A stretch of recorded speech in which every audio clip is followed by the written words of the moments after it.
This quaint English village might look like the perfect place for cream teas and picnics on the beach, but it harbours a deadly secret. The whole area is covered with dangerous patches of quicksand. When water floods into sand, it forces the sand particles apart, causing the ground to loosen. What's left is a soggy combination of the two that can no longer support as much weight. So when you stand on it, you start to sink. I want to find out if it's actually possible to get out of quicksand. And to do that, I'm going to have to get in it. But I'm not going anywhere around here without the help of the professionals. Hi George, how are you doing? Hi John. Pleased to meet you. And you? How long have you been a Coast Guard in the area? 24 years. Right, but you're a proper expert in quicksand. Yeah, we number one around here for quicksand rescue, yeah. You're the right man to be in charge of this demonstration. Yeah, we'll look after you. All right, that's good to hear.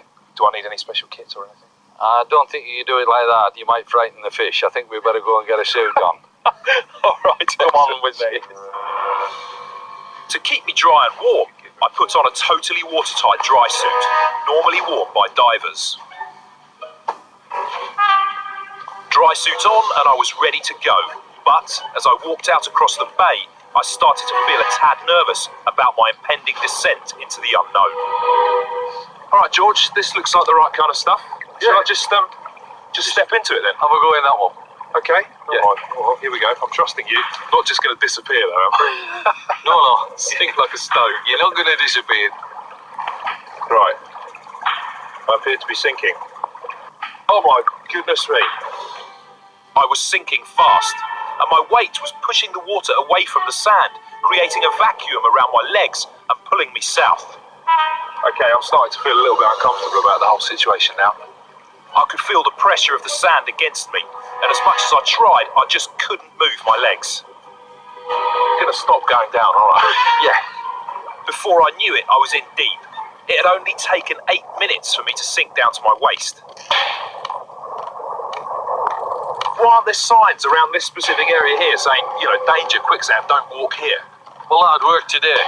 Tomorrow, all this won't be quicksand, it'll move. Right. And it moves day in, day out by the tidal movement. So what could I possibly do to get out of this situation if you weren't here, George? Because I feel completely helpless. Well, the first thing you're going to do in the real situation is shout and scream and go mad. But the book says sit down, lie down. And if you sit down or lie down, all you're doing is making your footprint bigger for your weight. So it does work in certain circumstances where you can lie back and just let the body float. Right. George, it doesn't seem to be doing anything. No, you're quite away, and plus the fact it looks a fair thick mix of quicksand that. God, it feels really solid. And there's nothing I can do like wiggling my legs or...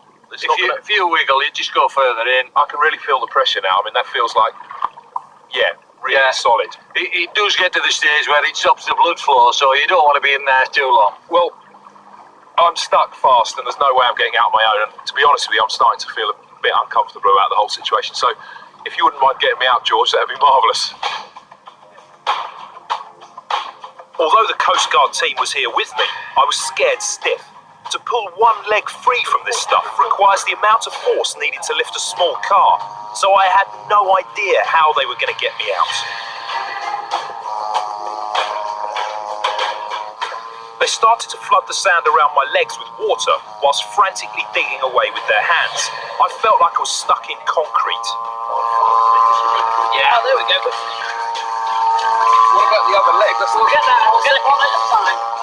After frantically working for 10 minutes, they finally freed one leg, but my other was still wedged hard and I was starting to get tired. Such intense pressure on your legs can cause deep vein thrombosis. I'm only submerged to my hips. If you're unlucky enough to go down as far as your neck, then there's a good chance that the pressure on your chest could prevent you from breathing properly. And believe me, whilst all this is happening, the last thing you need is to be short of breath. Behind your leg. All right? Oh, cheers, boys. That is the most horrendous thing I've ever done in my life. So will you die if you get stuck in quicksand? If Tarzan isn't about, and the Coast Guard's nowhere in sight, then I don't really fancy your chances. So tread carefully.